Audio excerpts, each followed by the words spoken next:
European tech firms step up political advocacy, European technology companies are increasingly engaging in direct political lobbying, a trend highlighted in the latest State of European Tech report by venture capital firm Atomico. The report, traditionally an assessment of the European tech ecosystem, now includes explicit policy recommendations and advocates for systemic changes.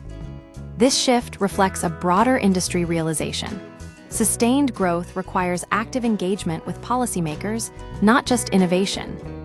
The rise of tech lobbying in Europe for years, European tech has lagged behind its American counterparts in political influence. Now, mirroring strategies employed by big tech and established industries, companies are hiring public affairs professionals and forming collective advocacy groups. This push isn't just about securing favorable regulations, it's about shaping the future of the European tech landscape.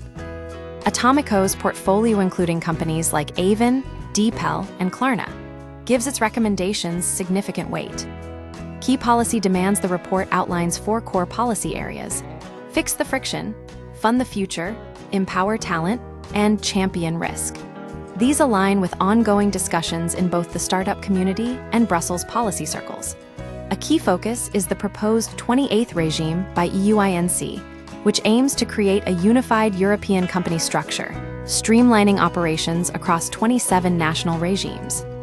The debate over whether this will be a binding regulation or a flexible directive is critical, as regulations enforce uniformity, while directives allow for national interpretation. High-level buy-in and sophistication, this lobbying effort is gaining traction at the highest levels. The report features a quote from European Commission President Ursula von der Leyen, emphasizing her commitment to developing AI in Europe. This high-profile support signals a new level of engagement. Organizations like France Digital and ESNA are already producing detailed policy proposals, and Atomico is amplifying these messages through videos, conferences, and direct outreach to policymakers. The missing perspective, despite the growing sophistication of this advocacy, a critical perspective is often absent: the potential opposition. Many Europeans may not prioritize the creation of trillion-dollar companies, highlighting a disconnect between industry priorities and public concerns. However, industry leaders like Alexandru Voica of Synthesia argue that broader economic growth is ultimately tied to tech sector success. Reputation and distrust.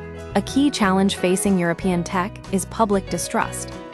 Communications and policy are now seen as essential for risk mitigation and reputation management, rather than just marketing.